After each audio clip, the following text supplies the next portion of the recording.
Is Bob going to be available today? I hope so. All right. That was a pre-conversation there. We'll see what happens there. Good morning, everyone. Welcome to Accuracy in America. I'm Don Irvine, joined once again by Brian McNichol. Good morning. Hello, deplorables, drags, despicables, chumps, Neanderthals, and dog-faced pony soldiers.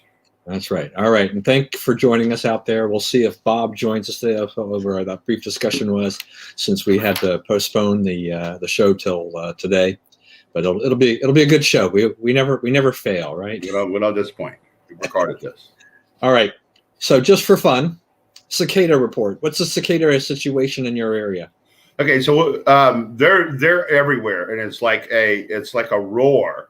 And so we've been trying to come up. What does it sound like? You know, to me, it sounds like a flight line. Like you're at an airport late at night, you know, and you hear it's not really a lot of planes coming and going, right? But you hear the vacuum cleaners and those things that suck out the toilets of the planes and power washing, and, you know, all those things kind of combine to sort of make a sound. And to me, that's what it sounds like. Yeah, you know, I've been, you know, that's interesting that you said that, only because I'm trying to figure that out myself. I had a guy after church who said that it reminded him of something like from, you know, like a horror movie or something like that. I guess maybe just because it's this constant droning or whatever you want to call it. Yeah, it is amazing. You know, as many times as I've gone through this in this area in my lifetime, I think this is the first time I've, you know, as a real adult, that paid attention to kind of the whole thing and the noise. Or, you know, I remember vaguely some other things in the past. My wife was commenting that she remembers how bad it was at my parents' place, but, you know, they lived in a home that they moved into in 1965, and the home had been around for a while. So, you know, an older home, definitely something that would have been, you know, where cicadas could have been there, you know, 17 years, 70, you know, just kind of generation after generation type of thing like that. I live in a newer neighborhood, but there are places in the neighborhood where you have old growth trees and stuff like that. So, you know, we have some, but I definitely can hear them because we're surrounded in general by this agriculture reserve thing that the Montgomery County has. right. There's tons of trees around, you know, within, you know, a few hundred yards or whatever. So you can kind of hear them. We've been trying to figure out which direction they're all coming from. And I just think they're all around. Yeah. You know, and Reston, it's a planned community. And so there's a lot of like woody areas, and it was put together in the early 60s. So it is beginning to be an old neighborhood in a sense, you know. Yeah. You can already see, like, I mean, even now where I live now, they're starting to, like, you know, rip out the plumbing and do it over and stuff. I see those kind of projects going on all over town because, you know, it's an old neighborhood. That stuff has to be changed out at some point. It's interesting that they're odd looking things, right? Those distinct orange eyes and so forth. And they do make a collective noise, but when you're, you know, one-on-one, it's not a bad, you know, it's not like, you know, living in a beehive, right? Right. I remember the last time this happened, I was out west getting married. And so you know, by the time we got home, you know, the dead ones were on the sidewalk, but it was mostly over. And then the time before that was a year before I moved here. So this is only the second one of these I've lived through, and I'm actually here for this one. So yeah, it's been really, it's interesting. It's interesting to see. You know, I should have looked back. I mean, is this mostly an East Coast phenomenon? Yeah, it's like, you know, east of the Smokies, basically. Okay. Yeah, because I know that people out west aren't seeing this kind of thing, so it is kind of a regionalized type of thing. But it is interesting. I mean, I think, you know, and they're pretty harmless. I mean, they fly around. Sometimes they fly around, and I think maybe you see this big thing coming at you, and you want to kind of jerk away, but really they don't really do anything.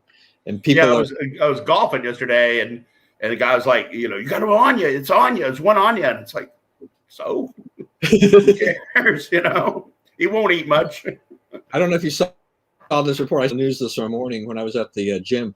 That I think is a CNN's Manu Raju. He was doing a report inside the Capitol or something like that, and he had him on the back, and he freaked out. Wow.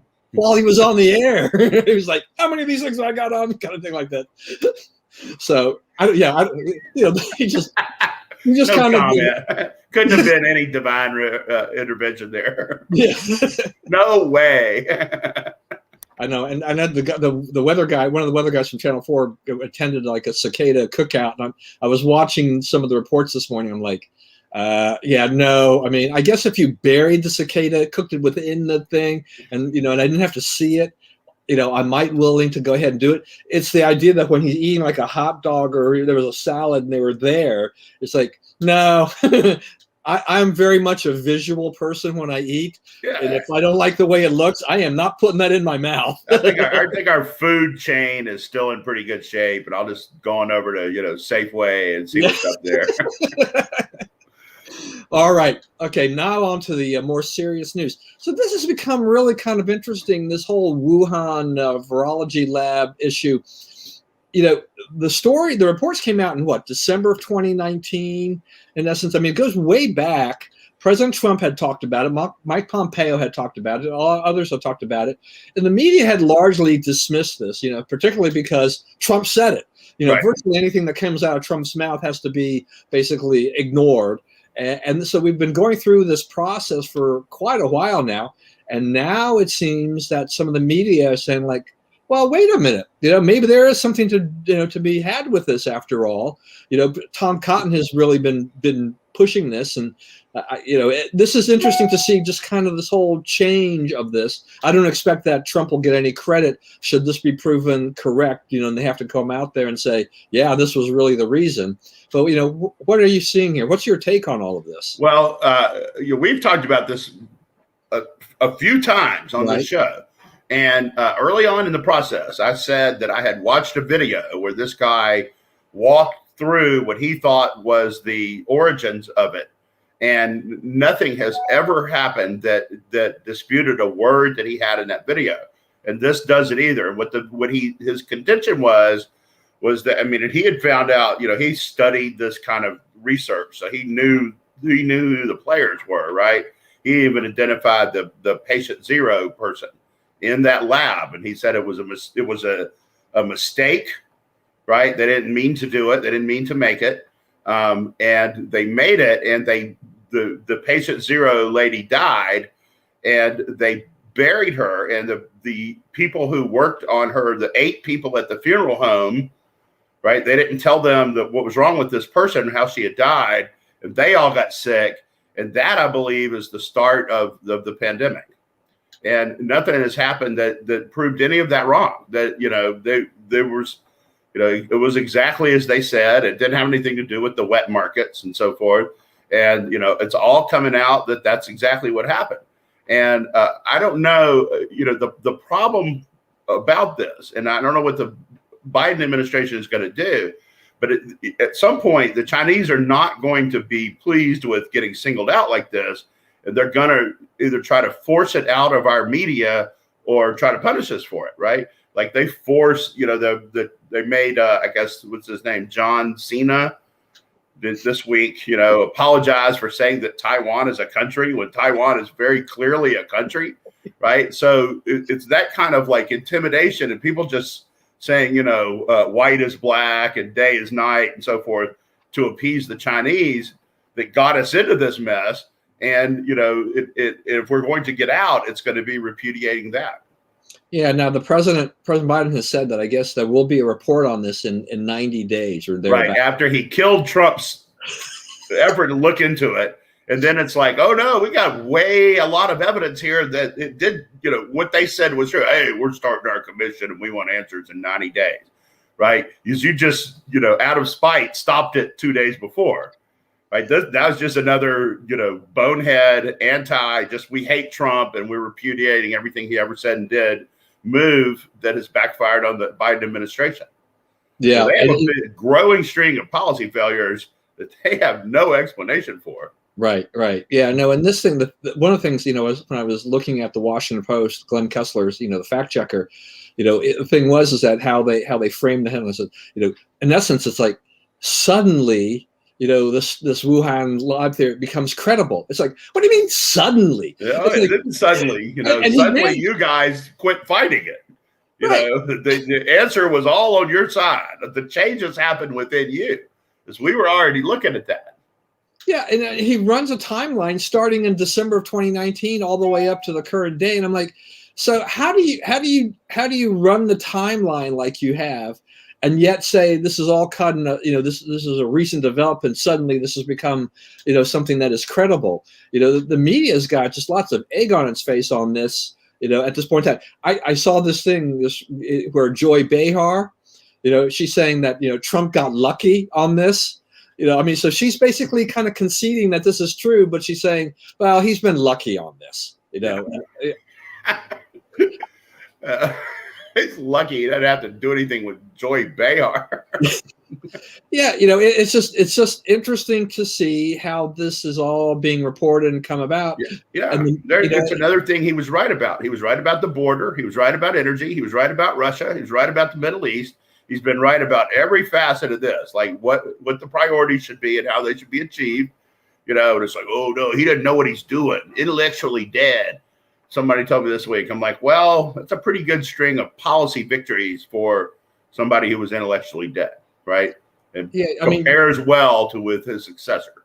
Do you think part of this too, though, this revival or whatever, the credibility issue, in terms of the story, has anything to do with the fact that Biden has publicly come out and said that we want to get to the bottom of this, that type of thing, and so now the media is like, oh yeah, well we need to, and they're willing to, I've seen report after report saying part of this is due to China has been stonewalling and things like that, but they always going to stonewall. That's ever thus, right? Yeah, what's different about China's stonewalling? They've been trying to push that wet markets theory and other things. They don't want to talk about the lab and all of this. Yeah, the Chinese government's got to be pretty upset right now. And they're probably watching Biden, things like, so what is this guy going to do? Is he going to get to the truth, or are they going to hopefully sweep it under the rug? Is what the Chinese government wants? Right. They still think they have Biden in their pocket, or they would not have allowed this all to go this far. Because they think they can stop it when they get to a point where they really need to by just squeezing his shoes. And maybe they can't. Who knows? Because he does have some vulnerability to them. The other thing about this, though, is, a thing that was on that tape, another thing I have not seen disproven in any way, is that, this did not start, you had those people that came out and said, well, I was sick in October and November. And, and I think this was me having COVID. And it's like, no, it wasn't. COVID was not here until it wasn't. They didn't even report it out of that lab till the 26th of December. On the 31st of December, they started trying to hire people to help them figure out what was going on. All right? Can you imagine sending in your resume? Yes, there's a deadly plague up there, and I would like to get hired to go try to figure out what it's doing. That's not a Brian McNichol job, because you need to be a scientist and whatnot. But, that's kind of a scary work. But there are people that's what they do for a living, and they're fascinated by it and whatnot. And, so all the people here who thought they had it last, fall of 2019, they did not. It wasn't in this country until after the new year of 2020. We got the map of the genome January 9th, started working on the vaccine January 10th. So that's when you hear this 70 days, Trump sat on his hands and do nothing. There was one day. The next day, they were in action. So, that's just another media lie that was hard to tamp down at the time. People now realize, they must have been doing something, because they cut a 5-year process for developing a vaccine down to about 9 months, 8 months. So, there could have been a lot of screwing around in there, right? Right. All right, I didn't have this down, but I did want to ask you about this because the thought just kind of came to me as we're talking about this. So at least here in Montgomery County, and you may have had a little bit longer there in Virginia, the mask mandate has pretty much gone away. And then this morning at 6 a.m., I think the last of the restaurant restrictions has been lifted in Montgomery County. So to me, it's freedom, it's liberation, it's our individual choice is really now being more fully restored. But what have you seen in Reston? I've been posting bits and pieces about what I've seen on the mask versus maskless front in Montgomery County, but in Northern Virginia there, what are you seeing? The rules say wear a mask if you go indoors in Virginia still, and everyone does. I was going to the grocery store the other day. I thought, I think I'm just going to put it in my pocket and go in and see, what happens. And, if somebody raises hell, just say, oops, and put it on, right? I got it here. I just forgot to put it on. And I decided not to because, I didn't want the hassle. But, everybody here wears masks still. We've not been delivered from the mask mandate. Oh, okay, that's interesting. Cause I thought Northam was ahead of the curve a little bit. Nope. I thought he had actually. So what's behind the curve now? He's behind Larry Hogan. Yeah, I mean, so has Northam said when they're going to do this? I mean, if the other jurisdictions around are basically lifting, I mean, what's the reason for him to hold out? I don't know, but it's at least June 15th before he's even going to reconsider. So yeah. I don't know, and I'm telling you, so like run these basketball practices, right? And we're in there an hour and 45 minutes, and everyone has to wear a mask. And they came into the gym the other day to make sure everybody was wearing their mask to to enforce the law, right? Yeah. And luckily we all were. But the kids themselves, they're starting to just pull it down, because you're like, hey, you got to put it up. You have to sit there and police that all the time. And, we now know the other thing that's coming out in the media the last few days that we've also talked about for months and months on this show is that there's no demonstration anywhere of the efficacy of masks. There's no proof at all that they work, that they prevent the transmission of the disease in any significant way. So, not only are we forced to do this thing, and now these kids are starting to have trouble breathing, right? Because it's summer, it's hot, right? And, and they're running. They're not just walking around. They're those practices are hard. But, we're still told you got to wear those masks. And I don't know that, school ends here 2 weeks from today. I don't think they're going to let us out of the mask mandate before school ends. So at this point, we have 2 more weeks of suffocating in these masks. Yeah, I got this. Bob is here now, so good. We'll see what comments he comes up with. But so outdoors though, are you okay? Well, yeah, outdoors. We never really had a rule outdoors that you had to wear. Okay, so, it was all indoors. Yeah, and they're getting back on the restaurant capacity. They're getting close to that. In the last few days, they've said you could sit at a bar again as long as it's properly distanced and whatnot. Yeah. And I've been trying to tell people. I mean, as I've seen it, pretty much everywhere I go, and at least in the stores, I'm like the only unmasked person that enters the store. Yeah, it's like I kind of scratch my head, but on the one hand, I don't want to judge these other people because I don't know whether or not they have been fully vaccinated, though I think a lot of people have. I mean, if well over 50% of the U.S. adult population, it's probably like 60% of Montgomery County, the odds are that most of these people have been vaccinated. But people there are other things they have. There are other physical conditions and things like that may do that. And I'm beginning to wonder, it's like, so is this going to, how long is this going to be where I'm like, and my wife will be fully vaccinated as of Tuesday, so she'll join me. But I have a feeling that for a while here, we may be the only two entering some of our local stores like Costco and whatnot. With that, it really struck me when I went to senior hours on Tuesday, and I looked when we got there a little bit early, and every single person lined up outside with a cart was wearing a mask, and I'm like, yeah, this is going to be a long term. Yeah, it's going to take some time because people look at themselves as this is my little bit I can do for this, right? Yeah. And it's like your little bit doesn't really do anything, but it does give you the feeling that you're contributing to the solution as opposed to the problem, right? Yeah. So I mean, I understand sort of some of the reasoning, but the other thing that we've talked about on this show that is the findings have come out. I guess yesterday there was a big study released. Having had COVID is just as good as being vaxxed. Right, that's what the study said. No evidence of reinfection at all. Right, they're looking at about 25 or 30 people on the planet who may have had it twice, and trying to understand how that could have happened and what occurred. One of whom is Nick Saban, the Alabama football coach. So maybe it's excessive meanness. I don't know. I don't want to say that. Yeah, you I LSU love my boy. Alabama friends, all except for that one day a year. No, all on the Saban hate. Saban week. That's right. It's about 7 days that we don't like y'all that much.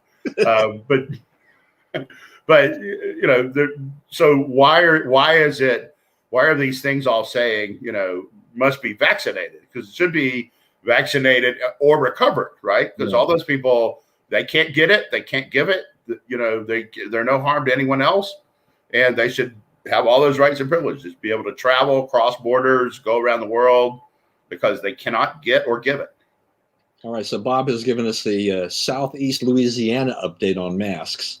Okay. Far less common, still typical in Walmart and Home Depot, but virtually non-existent in convenience stores. So okay, that's interesting. So it's getting where your quickie trip inside, people don't worry about it.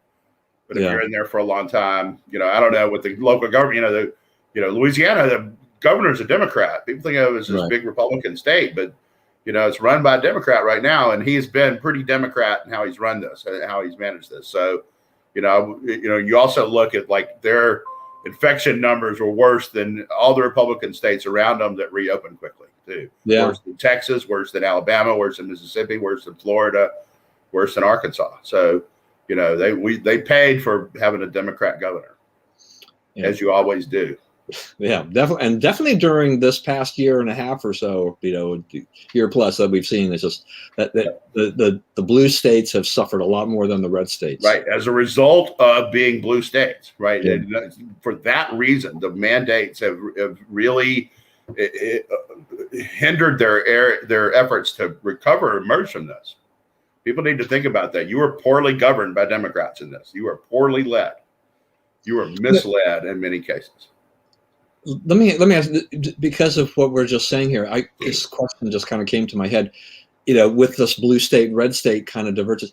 Do you think going forward, I mean, there are a lot of things that happen as a result of the pandemic, including legislatures that granted their governors, emergency powers to do a lot of things for which they did use those to tamp down on us. Do you think going forward, that legislatures, even in blue states, will be as willing to do that after seeing what they saw? No, I think and I think there's already a couple places where there's some legislation percolating to keep this, to address that very thing, to say, hey, these emergency powers are far more limited than they were this time and of shorter duration. Part of the reason that Governor Northam has made the concessions he's made is that his emergency powers are expiring. He can only, like, for instance, there's a law against wearing masks into a bank in Virginia, right? Non-pandemic years, a pretty obvious reason, right? Yeah. And they always have the signs up at Halloween: "Do not wear your mask in here." We love the spirit, but that's not what we do here. Yeah.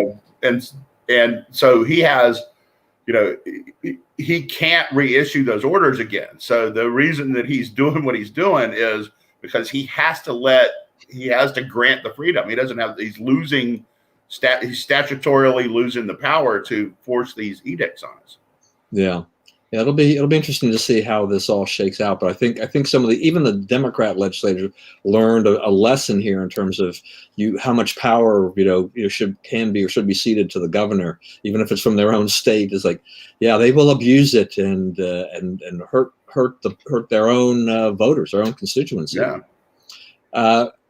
So one of the questions I been thinking about is that I am seeing a number of expansion of these vaccine lotteries. I mean, first it was kind of like Ohio with Mike DeWine and this big $1 million lottery to get vaccinated and things like that. And I think California is doing something. Maryland launched they're spending, what is it, a couple $1 million or whatever. Like $5 million, yeah. Yeah, so whatever the money. 40,000 a day, and then there's a big prize on the 4th of July, or something. And then 400,000 on the 4th of July, and so whatever that adds up to, several $1 million.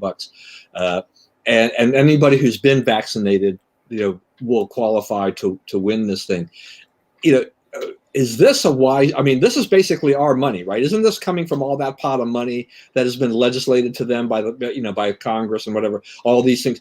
So this is basically our money coming back to us in this other form.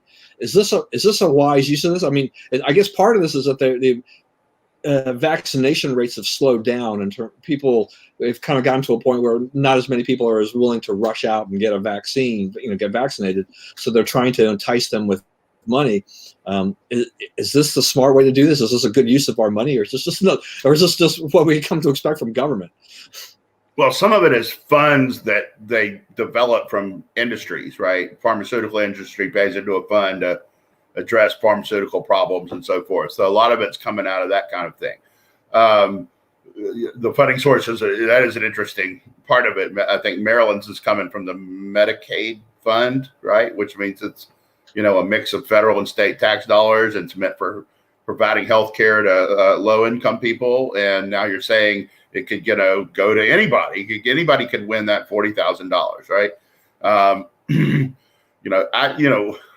I don't know. I mean, I'm a little you provided the information about this vaccine, and people can make their own choices. And, there's starting to be pretty good recognition that there's some consequences for people. So some get sick from it. Some are never right again from it. It's killed some people.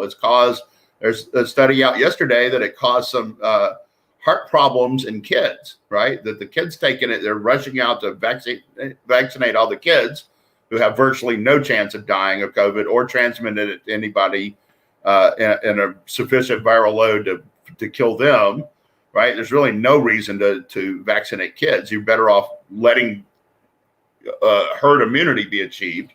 They're having serious health setbacks, right? So, I think it's bad policy, and I think that, it's dangerous. And if something, if states somehow get, on the hook legally for this vaccine, you could be paying out settlements for forever, right? Millions and millions and millions of dollars if this goes sideways on you. So, and you're out there encouraging people to take a drug that killed them, you're going to have to answer for that. The taxpayer is going to be paying for that too. I think it's, let people make their decisions on this and do what they think is right. But you don't need to be pushing people in the back like this, especially, look who's going for it, right? Less informed people who need money, right? Who are desperate for cash. Yeah, I mean, it's to me, it's different too than the employers that have been dangling small little carrots to people for that. I mean, there are probably people who are going to get vaccinated anyway, and so getting paid $100 or $200 or whatever it is, that's money in the bank for them. They were going to do it anyway. I think Spencer was saying that at Amazon, they track that, they want to know that, and they paid the employees a small little amount for getting vaccinated. But I think on their badges or something like that, they've got like an extra star, or there's something that that shows that they had been vaccinated or whatever. Kind of scary. But yeah, it's really none of your business what shots I take. Right, exactly. I mean, it's like, why not have one for every type of shot that's out there? Like if you're over 60. Right. Why not have one for the shingles vaccine or something like that? Blood pressure medicine, Right. I mean, it's like starting to publish your whole health history out there. I mean, that's kind of crazy. Bob he chimed in here about what you had said about Governor Edwards. He says, relative to leaders of neighboring GOP-led states, he understands what you're saying there. But his approach was not nearly as draconian as the craziness in the Northeast, Upper Midwest, and left coast, which I think we both agree with. I mean, Governor Edwards, a Democrat in Louisiana, has got to, he's got to watch out, because he is in a Republican state, and he probably can only go so far with certain things anyway, right? Right. So I mean, I think we understand that. Plus, I mean, for Edwards, I mean, if he looks at Texas, it's like, how much can I do? Because people might just go in Texas and shop and do things and whatever, right? Right, and another thing is that one of the things about Louisiana is people aren't necessarily going to mind if you tell them to do something anyway, right? Yeah. I mean, they're not necessarily going to follow your orders. A lot of orders get ignored in Louisiana. We're doing other stuff. We're not bothering you, and we're not going to change. So. Maybe that's why Jerry Cave moved there, though. Apparently, he is now. He's left. He went to Beaufort, South Carolina, which I didn't quite see all the reasoning why he was doing that. Except I did see he said one thing about he felt that he was a sitting duck in New Orleans, but I don't know if he was talking about crime, or I guess as I would. So as crime's much out as of control there, and they've defunded the police, and New Orleans is a mess. And if they don't fix it, the golden calf in New Orleans is tourism. The tourists aren't going to come there if they think they're going to get killed and robbed and stuff. Yeah, I mean, when Jerry moved down there from Maryland, I mean, he was, he kept singing the praises of New Orleans and being away from, Maryland and all this stuff, and then he hightailed it out of there. They can.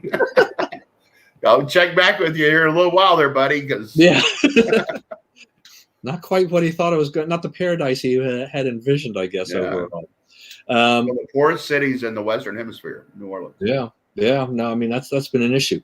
All right, so we're just past the year. I think it was Tuesday was the 1 year mark since the death of George Floyd, for which the news reports was like the murder of George Floyd, then the death. They want to kind of all do these reminiscings and all these kinds of things. But I think it does. I did kind of want to get your thoughts about what have we learned in the last year? I mean, what lessons or what are your feelings about what's happened here in the last year? Well, I think that there was an underlying previously it was already existed underlying sort of push to change the way police relate to minority communities, and it caused an explosion. And when you have an explosion, some of the fragments that fly out of that are not productive, riots and so forth, right? But there, you have started a conversation about it, and the first remarks in that conversation are defund the police, send social workers, this and that, the other. Now people are looking at some of those choices and the consequences of those and saying, okay, the answer may not be zero police, right? You have, all the major cities in America where Democrats are in control and are de-emphasizing the police are seeing skyrocketing violent crime rates, not just stealing something out of your car, but violent crime, hurting people, hurting or killing people. Murder rates are up like 35% across the country. Okay, so we have not landed on the right answer, but a conversation has been started that needs to start. I have seen this with my own eyes that cops, there are a lot of cops out there who treat black people differently than white people, and that includes black cops. So there's something about it that we need to get. I think it's a function of training, and I don't know that it's not critical race training, but it's look at here's a film of what happened.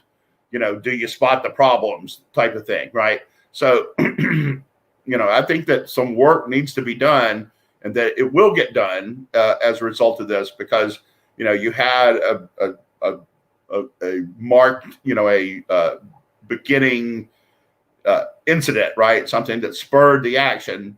Then you had a reaction that was not positive, and now you're coming back around to where some sensible reform was. It seems to me to be within reach. It not there yet, because you have a lot of people like, I back the blue. Okay, I back the blue too, But I think there's a way for both sides here to give some, get some, and learn some.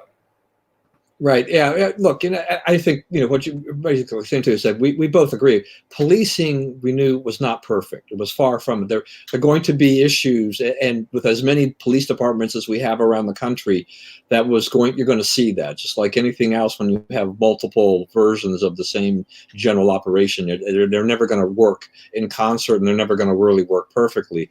Individuals, we are flawed. Things happen. Things, their situations influence all the different types of things there.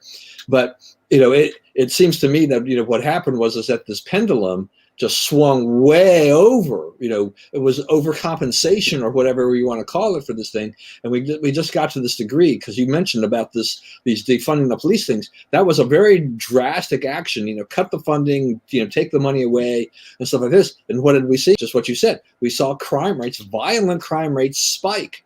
So now they had to go back and they had to say, we need this money back. We need more officers out there. We need to fix this. One of my questions too is that, this insertion of social workers in terms of, I guess I'm going to assume, I didn't read enough about it, that they will only put them into certain situations on domestic disputes or things like that that they feel aren't at risk.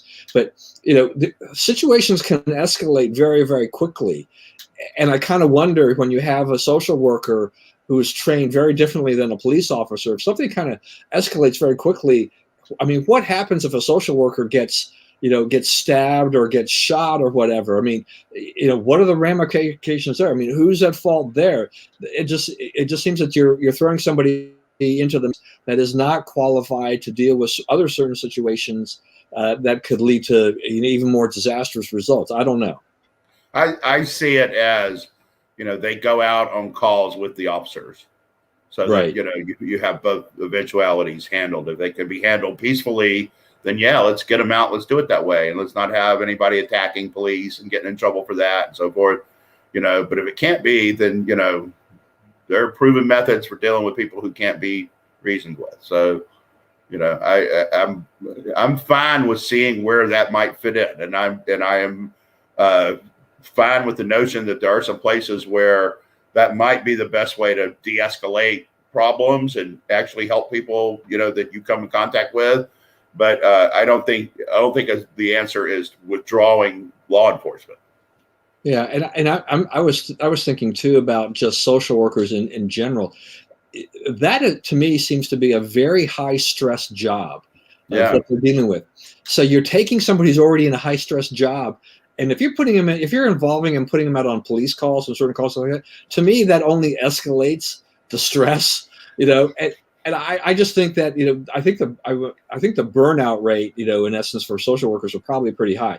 I have a feeling that inserting them into this situation will only increase that in the long run. I just don't. Yeah, I'm trying to picture like the kind of person who would be an effective social worker in this situation. Right.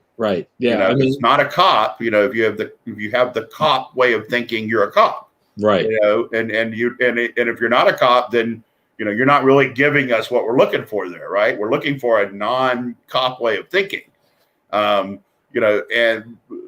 I mean, you have to have some sympathy for the idea that that it could go sideways fast, and the threat must be met. Yeah. All right. Moving on to the next topic, the 1-6 commission. So we know the House approved this. They sent this on to the Senate. They need 60 votes in the Senate. So 10 Republicans have got to move over. I mean, Romney, Collins, Murkowski's in there too, I guess. Kind of the usual suspects that I wouldn't be surprised at, having kind of declared or indicated that they're going to vote for this. So that's 3. But there's an amendment about how it will be staffed, offered by Senator Collins. And Bill Cassidy has said he could possibly be persuaded if that amendment is accepted. And Joe Manchin has said that he's now, I guess he's railing on the Republicans, saying that the Democrats are basically giving you everything you wanted. They want it. So why can't you vote for this thing? Is his take. Right. Well, I mean, they did make some concessions. It's like equal subpoena power, equal appointment power. It'll be, it will be equally Democrat and Republican, right? But the leader says, and I think he's right about this, it's being investigated by 4 or 5 different bodies already.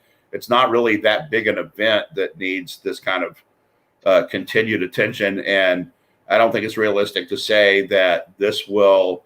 You can bring this in and you'll get a fair, equitable, trustworthy result free of Democrat Party politics, right? I don't believe that.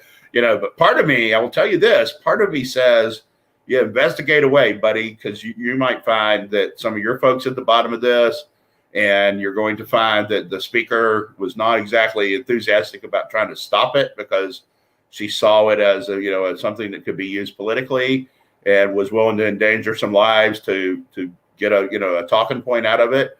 And the police response, some of the police let people in and encourage them to come in and walk around and take pictures and so forth. A lot of these people they arrested, and even some of the people that they have in the DC jail locked down in solitary confinement for 23 hours a day. That's what they're charged with. The cops let them in the building.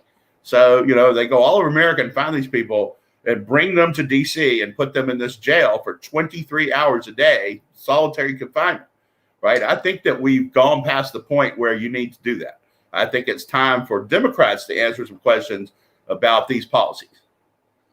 Yeah, no, and I mean, solitary confinement, I mean, that seems to be excessive in my view. I mean, look, I think a lot of these people, you know, they did things that were wrong. There are a lot of them that, you know, did break the law and they deserve to be fined or punished or whatever. But, you know, solitary confinement, I mean, this is like kind of crazy. For months on end. Yeah. Right. Yeah. For crimes that are going to probably be fines and no jail time whatsoever. You know, months of pretrial solitary confinement detention. This is outrageous. Right. And I tend to agree with you in terms of, I mean, you know, if they're going to go ahead and do this, and if it does pass, I'm not going to you know, be jumping up and down and screaming about the fact that they're actually going to be doing it, because I think that, you know, kind of as what you alluded to a little bit in terms of what they might find. I think this is a huge risk for Nancy Pelosi and Chuck Schumer and these guys, not necessarily because of, you know, what they might find on Democrats, but just that I think the feeling from most people in general, the voting public, I don't really think that they care about this that much now. I mean, we're talking about something that occurred 4 months ago, almost 5 months ago. It's starting to fade a little bit from the memory. With a 2022 election coming up, I think this is an issue that will hurt the Democrats if they put this out. Just kind of like impeach. I think the impeachment trials of Trump, you know, would have hurt the Democrats even more if it wasn't for COVID and all the stuff that had come there. That, you know, all the anti-Trump COVID stuff that came out and all the nonsense we knew that kind of hurt Trump in 2020. So, in that sense, yeah, you know, look, please, you guys want to do this. One of the things that gets me is, so I'm at the gym and I'm watching this news report, and so I'm reading the closed captioning, and they're talking about this one commission, and one of the things that the newsreader had said was that, you know, it had passed with overwhelming support in the House by the overwhelming Republican support, and I'm like, wait a minute, 35 Republicans? How do you have what, 200 Republicans or 202, whatever it is, Republicans? You call 35 as being overwhelming support for the Republicans to pass this? This is this mentality. This is Channel 4, so NBC owned, you know, station, right. And I'm like, please, once again, media bias, you know, just lying to the public. You cannot tell the public that was overwhelming Republican support in the House to pass this. That is an outright lie. That's right. So fewer than a fourth of, or fewer than a fifth of them. Yeah, you know, and they were squishy. They're rhino types, and we know who they are and why Squishes, and right. None of those people surprised us in the least on that. But yeah, I don't know. I mean, will it get to 60? That's still a pretty cool amount. They're a solid 5 or 6 short, and I don't see how they move those over. Yeah, and I think, you know, McConnell has been pretty solid on this.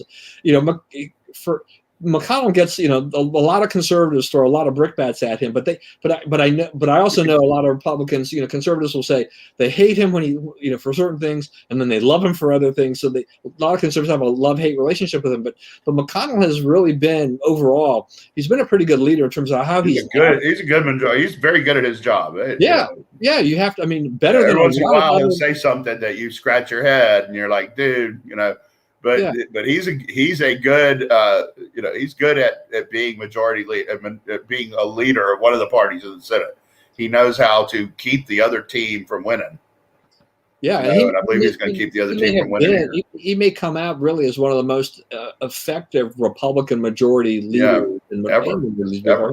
He's really done a very good job. I'm trying to think back of some of the others that have led the Senate for the Republicans, either in a minority or majority status. And I think McConnell has really just been amazing overall. Yeah. You know, you can criticize him for some things, but overall, as you said, he's good at his job, and that's what really counts. That's the bottom line with all of that. He decides who should win, then the votes appear to make them win. Yeah, that's the job. So Bob is weighing in on this commission. He said, I could accept a model comparable to the 9/11 commission with openness to look down every alleyway the investigation leads, but nothing less in terms of investigative inclusivity. Right. I don't trust them to do that.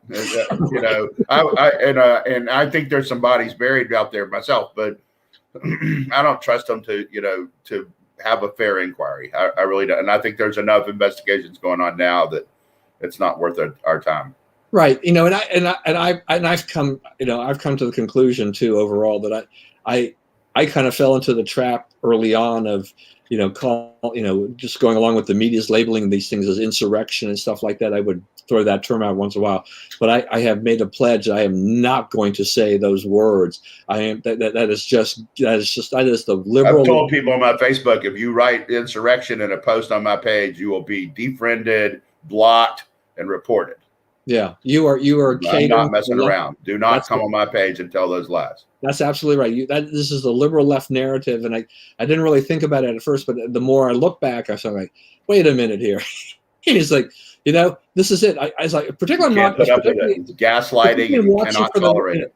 Yeah, watching the news reports on this 1/6 commission, the more I hear the word insurrection and all these things, I said, wait a minute, no. You're not going to get that fair inquiry going down all alley. You're not going to get it if they're starting off by lying about it. Their very first word out of their mouth is lying about it. You're not going to get to the truth. Right. All right, time to move on to the Biden-Putin summit. So what the heck, what are we going to get out of this? Well, I think he's going to sign something that gives them the Nord Stream, that Nord Stream oil pipeline. Pipelines are fine for Russia. It's basically the only thing Russia has left to sell now that nobody really buys its military equipment anymore, right? Because it doesn't work. So we give them back energy as leverage over all of Europe and, a lot of the rest of the world, and a good source of hard cash reserves so they can make mischief everywhere. But here, we have one pipeline carrying, heavy oil from Canada to Texas. It's going to destroy everything, and we can't do it. 40,000 people out of work and so forth. Their petro policy, their oil energy policies are disastrous. I think that Putin is going to be amazed at how schoolable Biden is. And I don't know if he's even ready for it, how vulnerable Biden is and how vulnerable our country is with these people in charge. Right. Yeah. And I'm really afraid for this because, if it dawns on him before the meeting ends and he can get extract the concessions right there and then, it could be a complete disaster, right then, it's a problem. This guy, he's not mentally with it.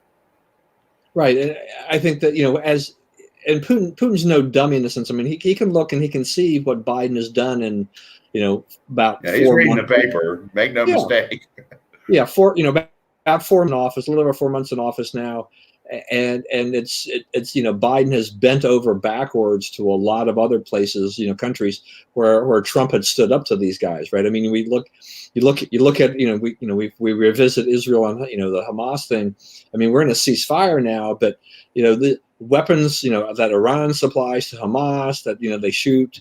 As soon as we got in office, we gave money to Iran and Hamas and Palestine, and guess what they spent the money on? It's completely unsurprising what happened. Right. So once again, we can see instances in places where these things would not have occurred under Trump, but Biden takes office, and these guys are like, oh yeah, good. We got our guy. We can do whatever we want now. He said they'll give us money, they'll bless it. They really won't criticize us. So this is our foreign policy is a complete disaster now. It really is. It's really a problem. Yeah, from a guy who's been in politics for 40, 50 years. Almost, it was Senate Foreign Relations. That was what he did. Right. Especially his specialty. Right. Compared to Trump, who had technically no foreign policy experience in that sense. Right. When you're trying to judge it on that basis, unbelievable. You know what? One of the things that doesn't get talked about enough is consider the possibility that we've been doing foreign policy all wrong for a long time now. Right. So, just as an example, Trump took the National Security Council from about 490 members to somewhere in the 70s or 80s. Right. He hollowed out the State Department. Right. When he left office, it was about 1/3 at the top, the top tier was about 1/3 of the jobs were filled, right? Because, we throw a lot of money at this and we don't ever look to see what of that money is being well spent, right? So, Trump went in and said, well, okay, the people who are helping us do things can stay. And the people that, appear to be here so that it'll look like we have a large, hefty State Department, I don't really care about having a large, hefty State Department, right? So they were let go. So, you now have it was staffed down to a level where it was efficient enough to actually be, responsive and function and so forth. And, and now it's getting bloated again, and it's a, place to dump, people who want jobs and so forth. Yeah, I mean, I don't think Trump ever really drained the swamp, enough, as much as I'd hoped he would.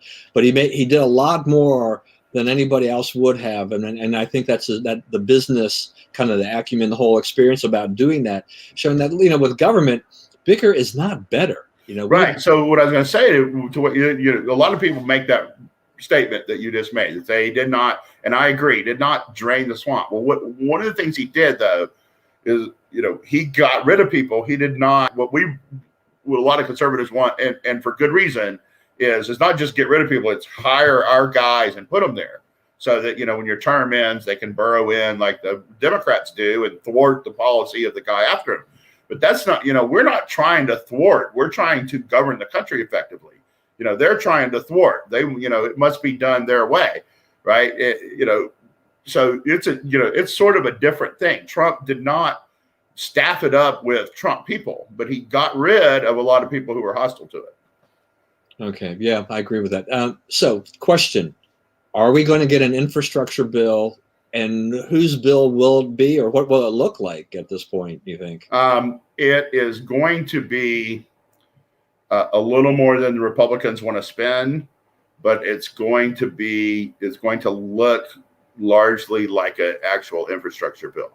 I think that Biden is to the point now where he needs a win, right? He's taken quite a few on the chin here lately, and a legislation that they can pass and he can sign that actually addresses infrastructure. You see them working on it. They're working on getting his the provisions of it, what exactly they would do with it, what exactly the aims and how exactly it would work, right? And their numbers are not that far apart, and they're starting to work together. So that I think you will see something, and it will look pretty much like an infrastructure bill. And I think you'll have a separate piece of legislation that they'll try to do their political stuff with. Yeah, it amazes me how much Biden seems to be now being dug in on all this big spending. I mean, tremendous amount of spending, where there's resistance from Republicans to spend that much. It's like, yeah, they're willing. They know that they have only so much power, and so they're willing to, and they know that, like, for infrastructure, yeah, we could use some infrastructure. I'm all for improving what's real infrastructure, but just not throw everything in there like Biden did, thinking like, hey, I've got the power, I can get whatever I want. But yeah, you're right. He needs a win. And so that he needs to compromise and take something now, so that he can at least reverse, some of this negative stuff that's been going on here, where he hasn't really won anything lately. Right, and a good infrastructure bill would be a victory for him, and if it's done right, it could help the Democrats in 2022. Right. I mean, and you have to think about those kind of things. All right, 2 minutes. 2 minutes. What is down here that has not been covered? Please don't go off of it.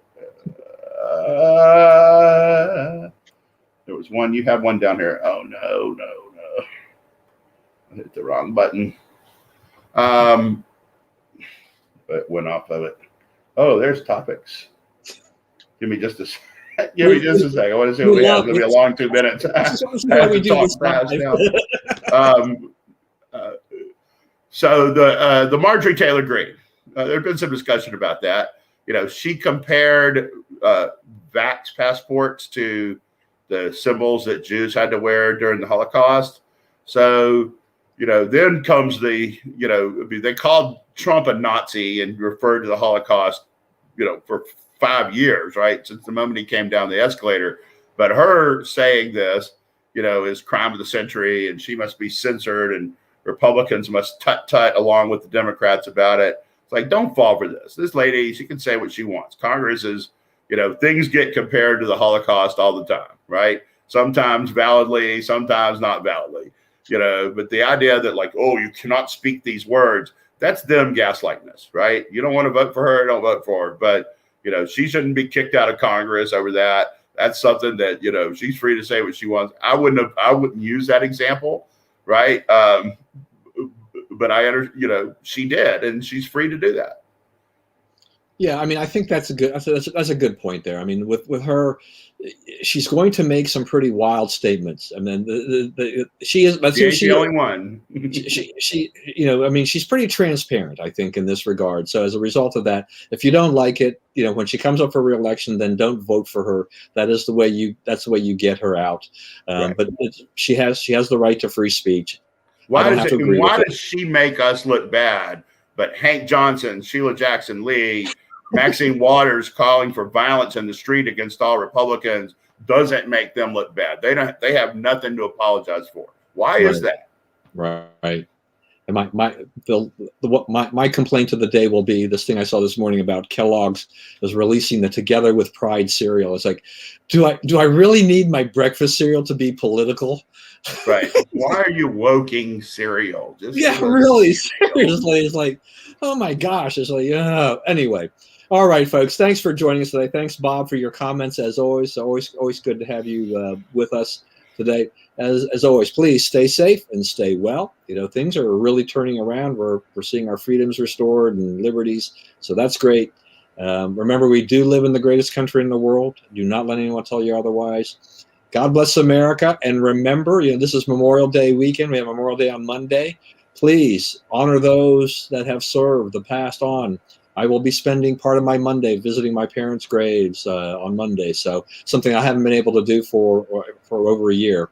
So, I'm looking forward to being able to do that and be able to pay a little tribute to my parents. So everyone, thanks a lot. Have a wonderful, wonderful weekend. Enjoy. And we'll see you next week. I remember